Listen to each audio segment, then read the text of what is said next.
currently witnessing these beautiful images of the Holy Father descending now to the tomb of Saint Peter, accompanied by the patriarchs of the Eastern churches.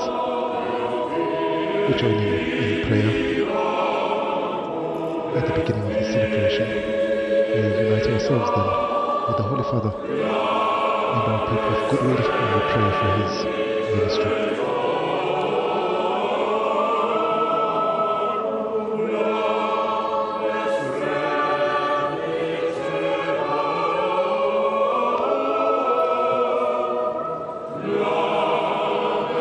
Pemirsa, Anda kembali menyaksikan Breaking News Metro TV. Yang Anda saksikan saat ini adalah visual terkini. Pemirsa, ini adalah pelantikan yang menandai dimulainya masa kepausan Leo XIV secara resmi yang dijalankan melalui liturgi pada hari Minggu pada pukul 10 waktu Vatikan atau 15 waktu Indonesia Barat.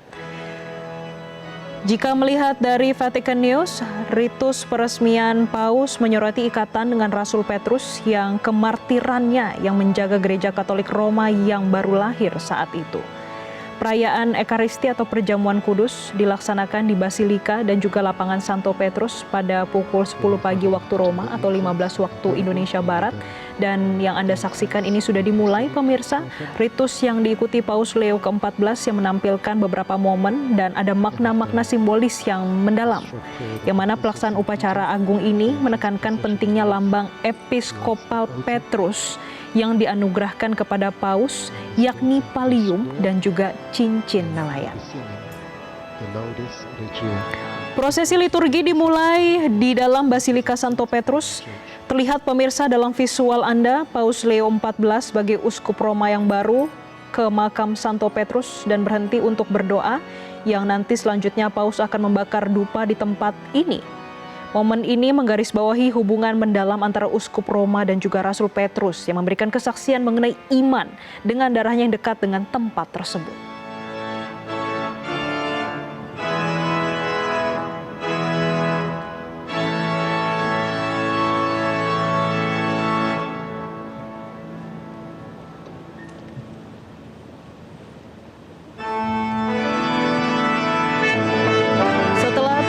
Makam Santo Petrus dan berhenti untuk berdoa serta membakar dupa di tempat tersebut. Proses selanjutnya adalah Paus Leo ke-14 yang akan menuju ke altar yang didirikan di depan Basilika Santo Petrus. Nantinya Paus Leo XIV akan bergabung dengan prosesi di altar sementara dengan himne litani yang bernama Laudes Regiae yang akan dinyanyikan.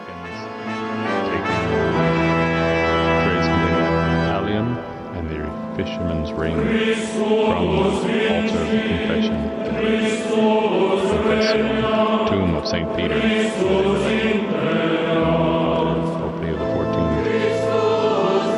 Paus Leo XIV menuju altar yang didirikan di depan Basilika Santo Petrus. Pemirsa, Paus Leo ke-14 akan bergabung dengan prosesi di altar sementara. Himne litani bernama Laudes Regiae akan dinyanyikan. Nantinya pemirsa, di gerbang tengah Basilika akan ada permadani yang menggambarkan penangkapan ikan secara ajaib.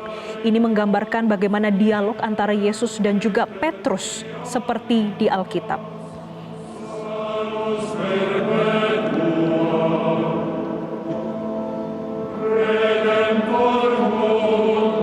Tampak visual saat ini pemirsa. Tadi dimulai dengan di dalam Basilika Santo Petrus, Paus Leo ke-14 sebagai uskup Roma yang baru turun ke makam Santo Petrus dan berhenti serta berdoa. Tidak hanya berdoa, ia juga membakar dupa di tempat tersebut sebagai momen yang mendalam antara uskup Roma dan juga Rasul Petrus yang memberikan kesaksian terkait dengan iman dan darahnya yang sangat dekat dengan tempat tersebut. Dilanjutkan saat ini Paus Leo XIV yang menuju altar yang sudah didirikan di depan Basilika Santo Petrus dan akan bergabung dengan prosesi di altar sementara himne litani yang bernama Laudes Regiae dinyanyikan.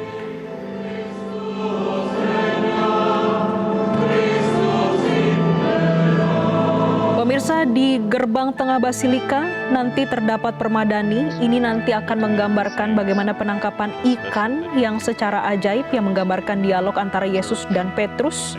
Dan ritual nanti akan berlanjut, yaitu dengan pemberkatan disertai dengan percikan air suci dan juga menyanyikan doa kemuliaan dan doa kolekte.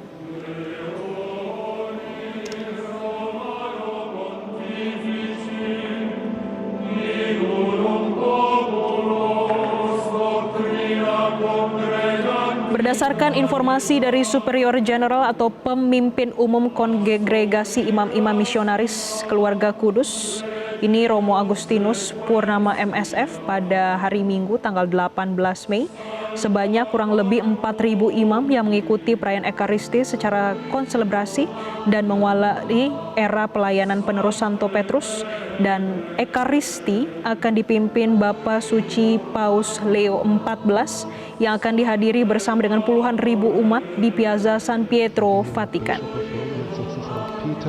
Today begins his ministry. Grant strength and understanding of the Holy Spirit and solicitude towards the universal church. And while praying, then at the time the choir is leading us in prayer during this litany.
ini kami sudah terhubung dengan seorang pemerhati berita Vatikan dan juga sekaligus pemimpin redaksi Sesawi.net, ada Matias Haryadi. Selamat sore, Pak Matias.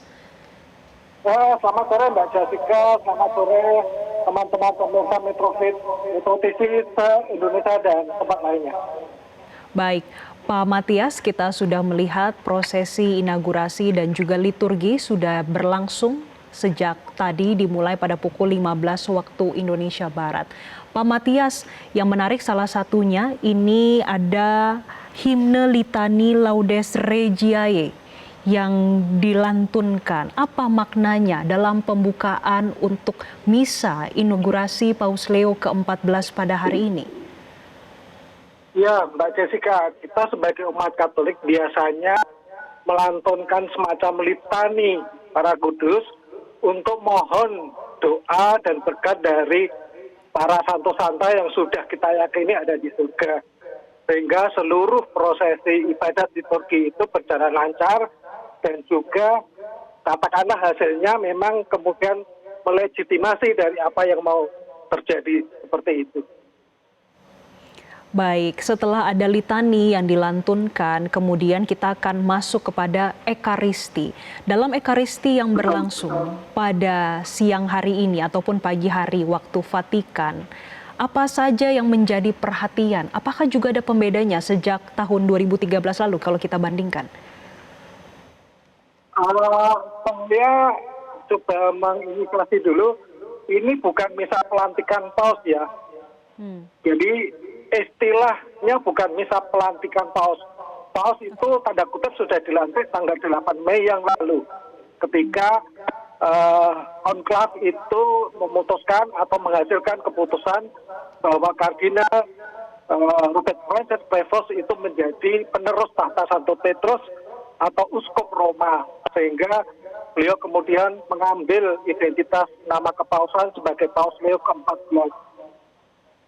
Misa konselebrasi hari ini, sekali lagi itu bukan misa pelantikan paus, tetapi misa intronisasi.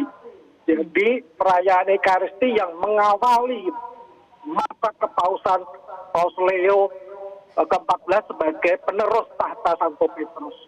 Jadi teman-teman kita di Indonesia atau banyak metros itu mengambil istilah yang kurang tepat. Jadi ini betul-betul perayaan Ekaristi untuk mengawali masa pemerintahan Paus Leo ke-14. Begitu kurang lebih.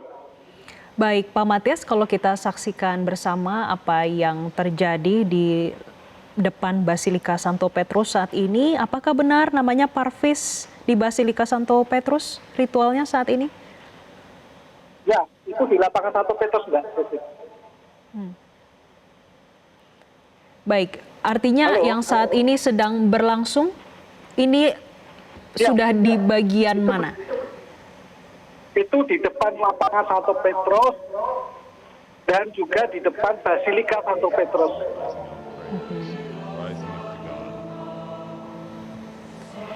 Baik, jadi, Pak Matias. venue-nya bukan di dalam Basilika tetapi di luar Basilika.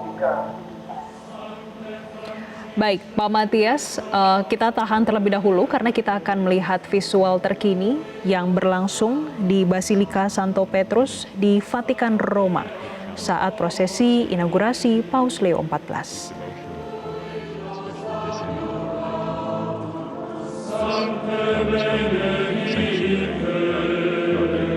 Of good counsel and genocide. Sancte Doma Dei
To him alone be authority, praise and rejoicing through endless ages of ages.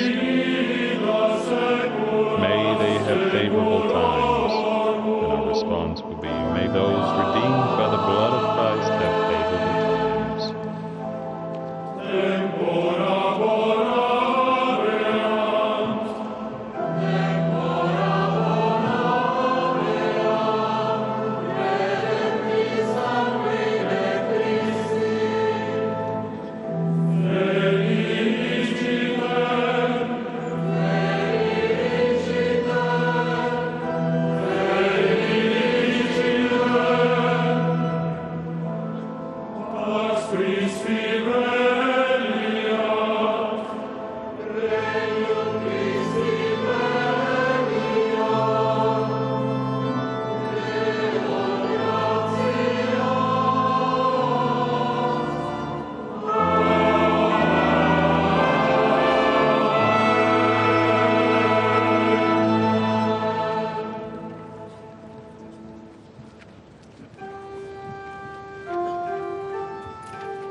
And now we prepare to begin this liturgical celebration with the Nomine liturgical reading. Patris et Filii et Spiritus Sancti. Amen. Pax vobis.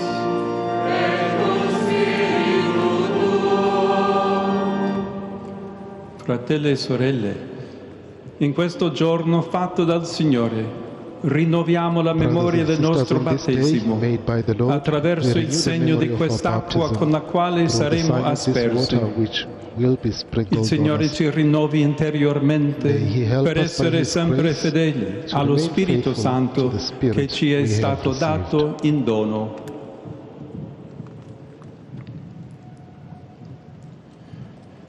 Domine Deus omnipotens precibus populi Tui ad esto propitius, et nobis mirabile nostre creationis opus, sed et redemptionis nostre mirabilius memorantibus, aquam benedicere Tu dignare. Ipsam enim Tu fecisti, ut et arba fecunditate donare, et levamen corporibus nostris munditiamque preveret. You also made water Aquam the instrument etiam of your Tue mercy. ministra misericordiae For through water you condidisti. freed your people from Nam per slavery ipsam and quenched sodisti their Tui thirst in the populis desert. servitutem. Iliusque sitem in deserto sedasti. Per ipsam novum Through water fedus the nuntiaverunt proclaimed profete, the new covenant quoderas in cum which we enter hominibus upon with the human initurus. race. Per ipsam denique, And last quam of all, Christus in Jordane Through sacravit, water which corruptam Christ naturae made holy in nostre the Jordan. substantiam, in You have regenerationis renewed our lavacro corrupted nature in the renovasti. path of regeneration. Sit igitur ec aqua nobis, suscepti baptismatis Therefore may this memoria, water be et for cum us a fratribus memorial of the nostris, baptism qui we have sunt in received, Paschate and baptizati, grant that we may share in gaudia the nos gladness of our tribuas brothers and sociale, sisters who per at Easter Christum have Dominum received their nostrum. baptism through Christ our Lord.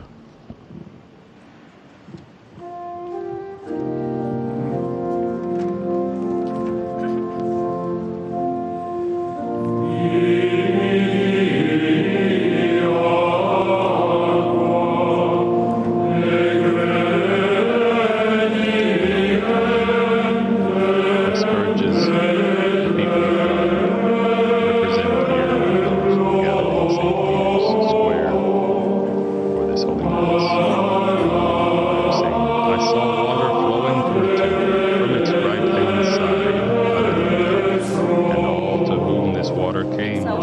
mengetahui lebih dalam terkait dengan Ekaristi inaugurasi Paus Leo ke-14. Saat ini kami masih tersambung dengan Bapak Matias Haryadi selaku pemerhati Berita Vatikan dan juga pemimpin redaksi dari sesawi.net. Pak Matias masih tersambung bersama kami, Pak?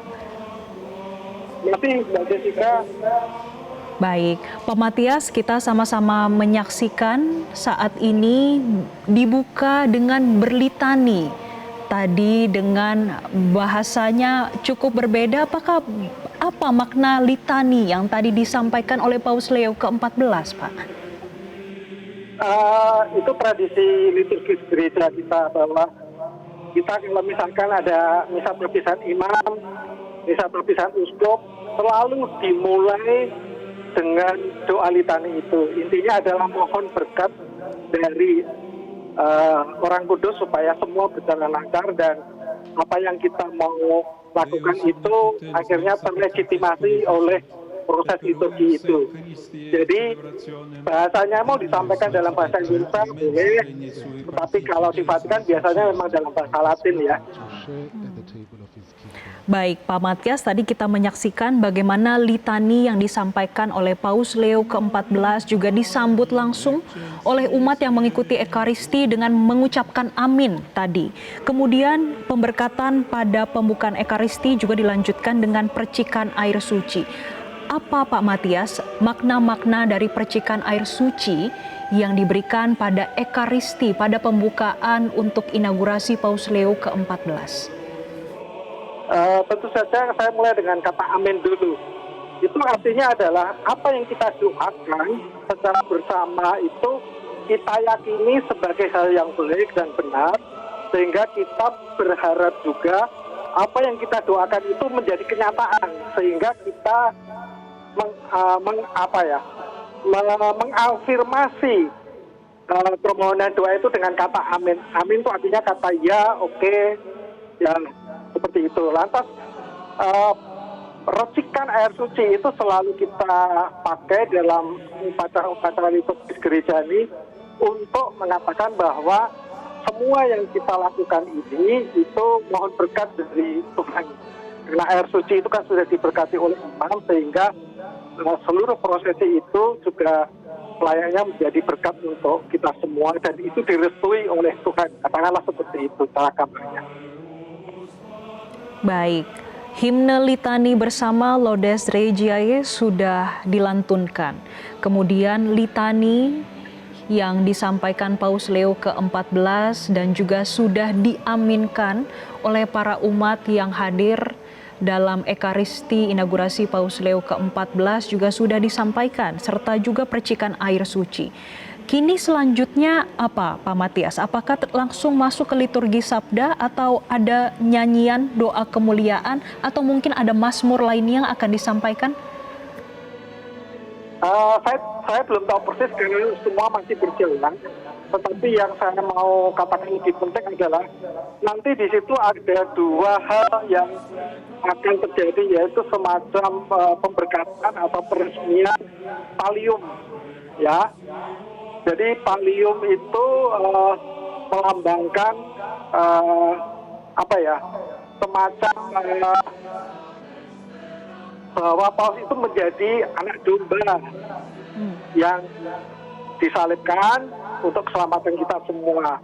Pallium itu sendiri semacam kayak mantel yang terbuat dari wol putih, itu simbol uskup ya. Beliau adalah uskup kota Roma ya. Jadi Paus itu kita sebut juga uskup Roma. Yang kedua adalah cincin nelayan. Jadi cincin nanti akan diberikan kepada Bapak Suci Paus Leo untuk menandai masa atau era jabatan kepausan beliau sebagai penerus tahta Santo Petrus. Nah, di situ ada gambar kunci dan jala. Mengapa ada jala? Karena dalam sejarah kita studi, Petrus itu kan profesinya kan sebenarnya nelayan. Gitu. Kemudian setelah Yesus bangkit, kemudian Petrus itu dikasih kuasa untuk mengembalakan umat beriman pada zaman gereja perdana. Kurang lebih seperti itu. Baik, pada hari ini akan ada 2 diakon, yaitu membawa palium, kemudian cincin nelayan, dan juga kitab Injil dalam prosesi menuju lapangan Santo Petrus, kalau tadi kita sudah saksikan. Dan Pak Matias, tadi Anda sempat menyinggung terkait bagaimana permadani penangkapan ikan yang secara ajaib saat itu dalam Alkitab kita ketahui bersama ada dialog antara Petrus dan juga Yesus, tapi ada juga yang menarik, yaitu terkait dengan dekat altar, Pak. Tadi ada lukisan Bunda Maria. Apa makna lukisan Bunda Maria ada di sana? Kemudian ada permadani antara dialog antara Yesus dan juga Petrus saat menangkap ikan saat itu, Pak. Saya mulai dari yang terakhir dulu ya. Ketika Yesus itu mati, itu seluruh iman para rasul kan guncang. Artinya ambruk. Kepercayaan mereka kepada Yesus yang mereka dulu anggap sebagai tokoh idola sangat karismatik, tapi mati secara mengenaskan dengan cara disalib. Tapi kemudian Yesus itu bangkit. Tetapi ketika Yesus bangkit, semua para murid itu sudah kembali kepada profesi awal mereka. Jadi Petrus yang dulunya nelayan kembali menjadi nelayan. Dan dia mengajak teman-temannya untuk menjala ikan. Dan dalam kisah para rasul, ketika Yesus menampakkan diri kepada para rasul, itu Petrus dan kawan-kawannya itu semalaman tidak bisa menangkap ikan. Kemudian Yesus menampakkan diri dan berkata, tebarkanlah jalamu di samping perahu. Dan tiba-tiba mereka mendapatkan ikan sangat banyak sehingga jalannya hampir koyak. Baru setelah itu mereka percaya, oh itu yang menyuruh itu adalah Yesus. Nah, pada peristiwa ini kita mengingat bahwa iman mereka yang dulu goyah karena Yesus itu meninggal, mati secara hina, dan kemudian bangkit, sekarang mereka diteguhkan lagi bahwa tokoh idola yang mereka dulu agung-agungkan yang namanya Yesus itu ternyata Tuhan yang mengalahkan maut, sehingga mereka imannya menjadi bangkit kembali, dan kemudian iman gereja perdana ini disempurnakan, katakanlah seperti itu, dalam peristiwa Pentakosta. Sehingga semangat untuk merangkul, semangat untuk mewartakan itu sungguh menjadi daya jiwa yang luar biasa, menjadi semacam elong vital dari masing-masing rasul itu untuk tidak lagi menyerah dalam kondisi apapun, untuk mewartakan kata Give praise to the Lord, for He is good. Itu nilai rohaninya yang bisa kita peroleh dari peristiwa penampakan Yesus kepada para murid yang sedang menjala ikan. Baik. Yang lain-lain saya kurang memperhatikan. Oke, baik Pak Matias, itu adalah makna yang permadani yang sudah disampaikan atau kita bisa lihat bersama langsung dari Vatikan Roma. Pak Matias, tapi tahan dulu karena kita akan kembali memantau langsung terkait dengan inaugurasi Paus Leo ke-14 di Vatikan Roma yang tampaknya saat ini sedang dilantunkan Mazmur dalam Ekaristi inaugurasi Paus Leo ke-14. La pietra scartata dai costruttori è divenuta la pietra d'angolo. I will thank you, for you have answered, and you are my Savior. The stone that the builders rejected has become the cornerstone.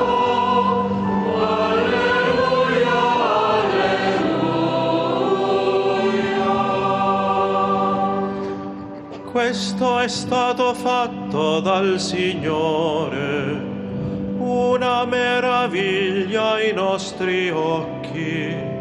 By the Lord has this been Questo done, è il a giorno che ha marvel in our fatto eyes. il This is the day the Lord has made. Let us rejoice in it and be glad. ed esultiamo.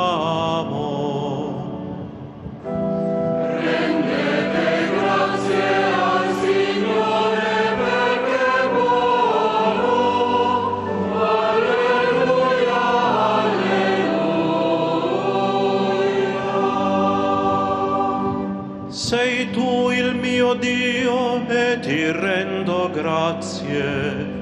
Sei il mio Dio e ti esalto. You are my God, I praise you. Rendete My grazie God, al I exalt Signore you. Give perché praise è to the Lord, for good. His perché mercy il suo endures amore forever. è per sempre.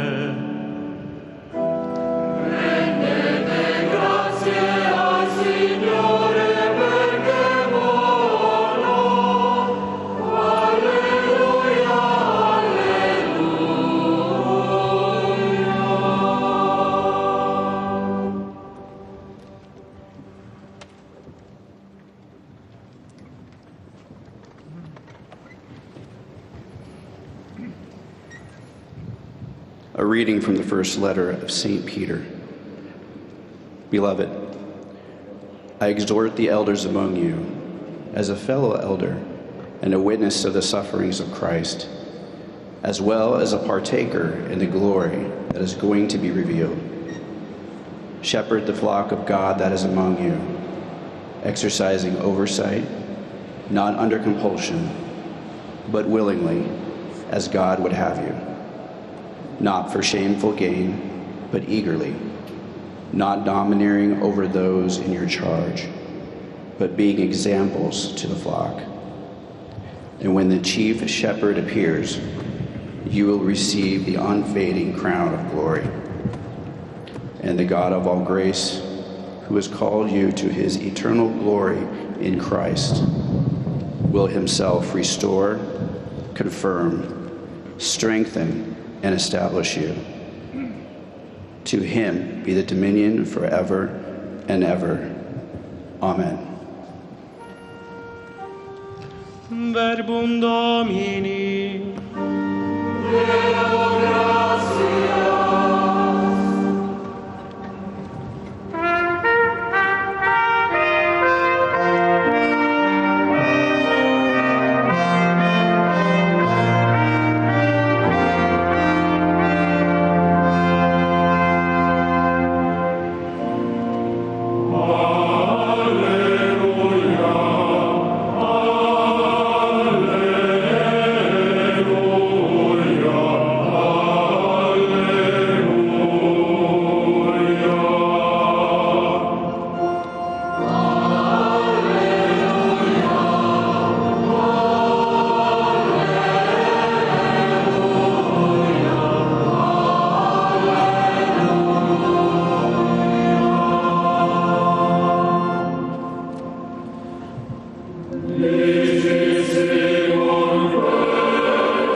Simon Peter said to the other disciples, I am going fishing. The apostles said to him, We will go with you.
Pemirsa, untuk mengetahui lebih dalam terkait dengan misa intronisasi Paus Leo ke-14 yang sedang berlangsung saat ini, kami masih tersambung dengan Bapak Matias Haryadi.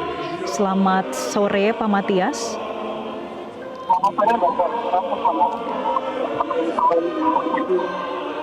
Baik, Pak Matias. kita sama-sama menyaksikan tadi bagaimana liturgi Sabda. Ada 3 bagian yang kita lihat dari pembacaan Kisah Para Rasul 4 ayat 8 sampai 12, dilanjutkan dengan Mazmur yang juga sama-sama disambut oleh para pengunjung dan juga para umat Katolik yang mengikuti Ekaristi, dilanjutkan dengan 1 Petrus 5 ayat 1 sampai 5, dan juga ada penganugerahan lambang Episkopal Petrine yang ada 3 kardinal dari 3 ordo, diakon, imam, dan uskup yang mewakili benua berbeda yang tadi mendekati Paus Leo ke-14. Pak Matias, terkait dengan penganugerahan lambang Episkopal Petrine, boleh dijelaskan bagi pemirsa Metro TV, sebetulnya ini ritual seperti apa dan kenapa ini masuk dalam liturgi Ekaristi pada hari ini? Tentu saja konteksnya adalah sekarang misa intronisasi. Jadi perayaan Ekaristi yang menandai awal era pemerintahan Paus Leo ke-14 sebagai uskup Roma, yang notabene adalah juga pemimpin gereja Katolik sedunia.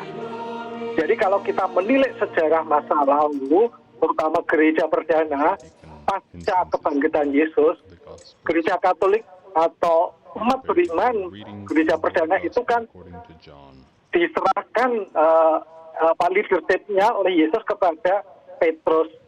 Itu sebagai paus yang pertama. Nah, Paus Leo yang ke-14 ini kan merupakan paus yang 267 dalam sejarah gereja.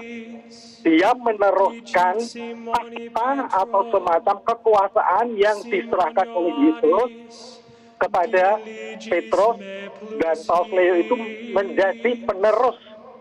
Maka kemudian sebagai lambangnya adalah cincin, nelayan, dan jala. Jadi istilahnya adalah Petrini gitu. Jadi itu mengikuti jejak Petrus sebagai pemimpin gereja Katolik perdana. Kurang lebih seperti itu, Mbak. Baik, setelah ada 3 kardinal dari 3 ordo, ini dari diakon, imam, dan uskup yang mewakili benua yang berbeda, nantinya akan langsung pengenaan pallium dan menyampaikan doa untuk penganugerahan cincin lain kepada Paus Leo ke-14, atau seperti apa sih Pak biasanya? Saya belum bisa melihat peristiwa itu karena belum terjadi. Jadi masih menebak-nebak nanti akan terjadi seperti apa. Tapi yang bagi saya menarik adalah misa intronisasi ini dihadiri oleh para petinggi pemerintahan seluruh dunia atau para pemimpin bangsa. Tadi saya melihat Wapres Amerika di Defense itu juga hadir, dan saya juga mendengar bahwa Bapak Presiden Prabowo Subianto mengutus Menteri Pak Muhammad Iskandar untuk mewakili pemerintah Indonesia dan bangsa Indonesia untuk menghadiri misa intronisasi ini. Saya rasa ini menjadi perlambang juga bahwa acara hari ini itu menjadi penting bagi semacam konstelasi global dunia, bahwa Paus sekalipun dia menjadi seorang pemimpin spiritual, tetapi apa yang beliau omongkan atau apa yang nanti dia bicarakan dalam konteks ajaran iman gereja itu nantinya juga akan berpengaruh kepada konstelasi pada titik politik global. Itu yang menarik di situ. Maka tidak mengherankan bahwa acara hari ini masih dihadiri oleh banyak kardinal dari seluruh dunia, sekalipun Bapak Uskup KJ Kardinal Ignatius Suharto sudah ada di Jakarta, dan sore ini saya dengar akan mengadakan semacam konferensi pers untuk sharing mengenai pengalaman konklav dan lain-lainnya. Jadi beliau tidak bisa hadir pada hari ini karena memang acara beliau padat sekali. Saya dengar hari ini beliau malah meresmikan sebuah paroki gitu di Puspa Gading gitu. Baik, dengan melihat berbagai tamu dari dan juga pimpinan dari berbagai dunia, ini cukup menunjukkan posisi dari Vatikan. Memang seberapa kuat, Pak, Vatikan ini terhadap pimpinan dan juga posisinya di dunia saat ini? Dan juga bagaimana posisi dari gereja Katolik itu sendiri terhadap dunia pengaruhnya? Ya, kita melihat juga mungkin sedikit flashback mengenai sejarah politik Indonesia. Jadi Vatikan itu termasuk negara-negara pertama yang mengakui kemerdekaan Indonesia. Dan bahkan sekitar tahun 1957 kalau tidak salah, atau sebelumnya itu Vatikan sudah mengirimkan misi diplomatik ke Jakarta. Memang pada saat itu belum dalam bentuk dubes, tapi mungkin semacam foreign diplomatic mission di Jakarta. Dan dalam sejarah politik global, peran Vatikan itu sangat kencang sekali. Dia bisa mempengaruhi dunia, termasuk misalkan yang sudah berhasil ditunjukkan oleh mendiang Paus Fransiskus melalui ensikliknya Fratelli Tutti 2015, itu betul-betul mengguncang dunia dalam pengertian memberi inspirasi yang sangat menggetarkan dalam arti so influential terhadap sikap kita mencermati atau memperhatikan mengenai kesinambungan atau keberlangsungan bumi dari mana kita ini berpijak atau mendapatkan tempat sebagai rumah bersama. Jadi pada awalnya ensiklik Laudato Si itu memang dikritik oleh banyak orang karena ini Paus komunitas spiritual kok menggurui kaum environmentalis. Tetapi selanjutnya adalah mereka sekarang banyak orang atau banyak pihak mengapresiasi langkah Paus Fransiskus yang menerbitkan ensiklik Laudato Si ini, dan praktis semua orang sekarang bicara kalau mengenai cinta lingkungan atau merawat bumi tempat kita hidup bersama itu mengacu kepada ensiklik tersebut. Ini menunjukkan bahwa Vatikan, siapapun juga yang menjadi paus itu akan menjadi semacam kiblat bagi manusia global untuk mencermati hal-hal penting yang mesti menjadi perhatian kita bersama. Itu salah satu contoh. Yang kedua, Paus Fransiskus juga merilis dokumen itu umat hidup bersama secara damai di masyarakat pasca ditandatangani dokumen Abu Dhabi itu. Sehingga Gereja Katolik mengambil posisi harus hidup secara damai, bersahabat, bersaudara dengan kelompok-kelompok masyarakat yang berbeda keyakinan dan juga berbeda dalam banyak hal. Jadi ini semacam menginspirasi sebuah spirit baik kita sebagai manusia sosial untuk hidup bersaudara dengan kanan kiri kita, sekalipun mereka berbeda dengan kita. Ini luar biasa menurut saya ya. Apalagi dalam dekade terakhir ini kita melihat dunia itu banyak diwarnai pertikaian politik, tetapi punya juga latar belakang perbedaan agama dan keyakinan. Dan Paus Fransiskus kita melihat juga pernah mengunjungi Imam Sistani di Irak. Pada zaman itu kan masih terjadi perang yang lumayan masif di Irak. Tetapi Paus Fransiskus punya keberanian untuk mengunjungi tokoh karismatik Imam Sistani di Irak.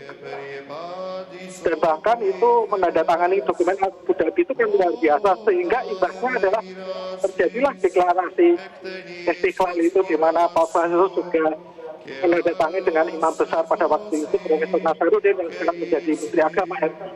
Jadi imbasnya akan kemana-mana gitu.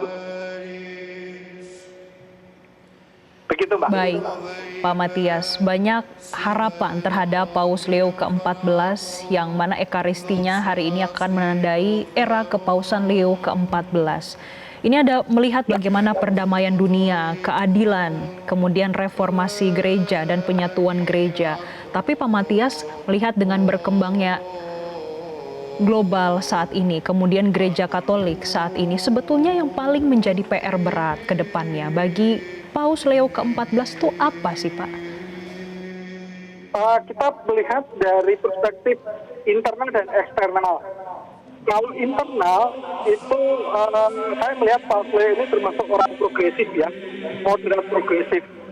Dia mencoba akan meneruskan gaya reformasi internal di dalam gereja, khususnya mungkin penyederhanaan birokrasi di Kuria Vatikana atau Kuria Romana, supaya tidak terlalu elitis, tidak birokratis. Dan Paus Fransiskus kan sangat gencar, sekalipun juga banyak ditentang oleh kaum tradisionalis atau kaum konservatif, terutama menyangkut kebijakan mereka dengan soal misalnya soal imigrasi atau kaum imigran internasional, kaum pengungsi. Itu yang pertama. Yang kedua, mengenai soal peluang untuk kaum perempuan duduk di dalam prosesi liturgi. Bahkan pernah ada ide akan menambahkan seorang diakon perempuan, tapi ini kan menimbulkan kontroversi internal. Gitu. Nah, yang paling paling dikritik itu adalah pendekatan almarhum Paus Fransiskus mengenai kaum LGBT plus itulah.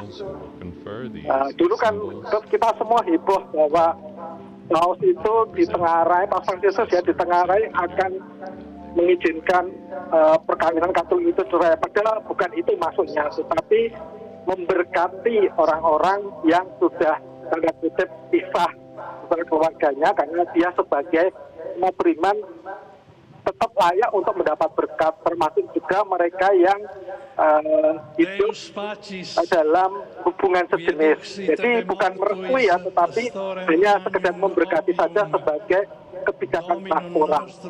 Itu kan juga ditentang oleh banyak orang. Gitu. Baik, Pak Matias, kita akan kembali melihat visual terkini langsung dari Vatikan Roma. Ini terkait dengan misa intronisasi Paus Leo ke-14 yang tadi kalau sudah kita saksikan ada 3 kardinal dari 3 ordo yang mewakili benua berbeda untuk mendekati Paus Leo ke-14, mengenakan pallium dan juga menyampaikan doa yang selanjutnya menganugerahkan cincin nelayan kepada Paus Leo ke-14. And the Apostle Paul were fathers in faith. Spiritus veritatis, May the qui Spirit Patre of truth, procedit, who proceeds from the Father, uberem inspirationem grant you his et abundant eloquium gifts tuo of ministerio wisdom fratres and in eloquence in the fide ministry of unitate confirming your brethren confirmandi in the unity largiatur. of faith.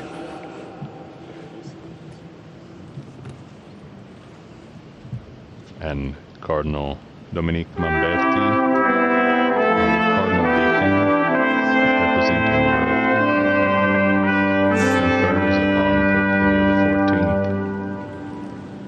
the pallium. This liturgical insignia of the Roman Pontiff is made of white wool and symbol of the Good Shepherd, the Good Shepherd. At the same time, of the Lamb crucified for the salvation of human race. The lamb's wool is meant to represent the lost, the sick, and weak sheep which the shepherd places on his shoulders, and he carries to the waters of life.